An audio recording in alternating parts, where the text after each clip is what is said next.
Brother, ఇప్పుడు ఎందుకు అమర నిరాహార దీక్ష కార్యక్రమం చేస్తున్నారు? అసలు మీరు పర్మిషన్ తీసుకున్నారా లేదా?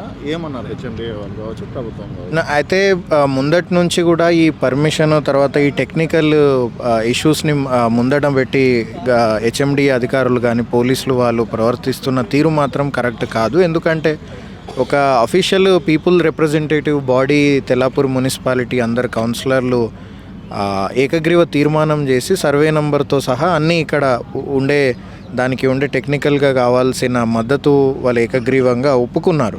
అది ఒప్పుకున్నప్పటికీ హెచ్ఎండిఏ కమిషనర్కి లెటర్ కూడా రాయడం జరిగింది. తర్వాత ఎప్పుడున్న డిప్యూటీ సీఎం గారు కూడా మాకు ఓరల్గా తను కన్సెంట్ ఇచ్చిన తర్వాతనే మేము ఈ ప్రోగ్రామ్ని కానీ లేక ఈ స్టాచ్యూని కానీ ఇదంతా ఈ ప్రోగ్రామ్ని తలపెట్టడం జరిగింది.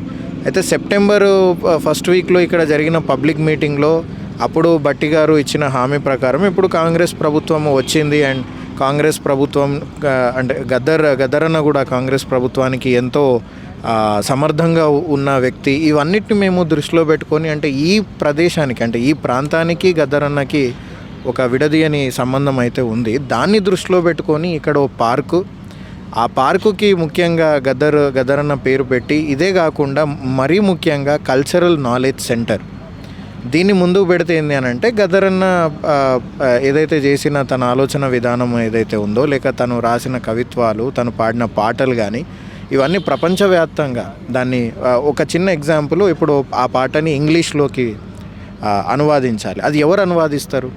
ఎంతమంది తెలంగాణ కవులు కళాకారులకు ఇంగ్లీష్ భాష వచ్చు, పాటలు పాడుతున్నారు. ఆత్మగౌరవం అనే నినాదం మీద తెలంగాణ ఉద్యమం అంతా నడిచింది. కానీ తెలంగాణ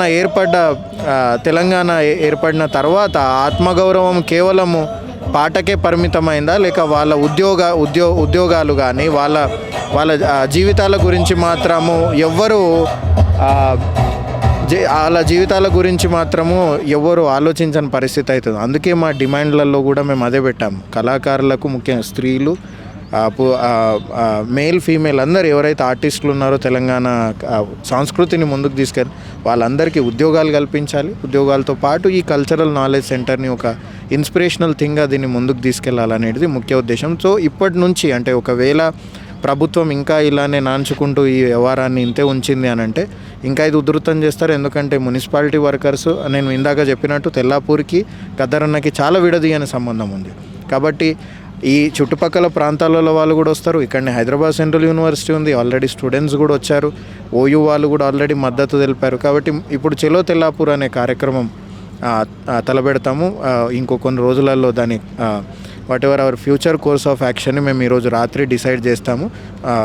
స్ట్రిక్ట్ అంటే దీని ద్వారా ప్రభుత్వానికి మేము తెలియజేస్తుంది ఒకటే, మీరు ఇప్పటికైనా వాట్ ఎవర్ మీకున్న టెక్నికాలిటీస్ని వాటన్నిటిని క్లియర్ చేసుకొని ఈ విషయం పట్ల మీరు సానుకూలంగా ఉంటే మీరు కూడా ఏదైతే ఇప్పుడు గద్దరన్న కూతురికి మీరు ఎమ్మెల్యే టికెట్ ఇచ్చారు కాబట్టి తర్వాత అది వేరే రకంగా కూడా వస్తాయి. ఎందుకంటే గద్దరన్న మీద మీరు అభిమానం అని అన్నారు కానీ ఒక ఎమ్మెల్యే అంటే తన కూతుర్ని మీరు ఎమ్మెల్యేగా గెలిపించుకోలేకపోయారు.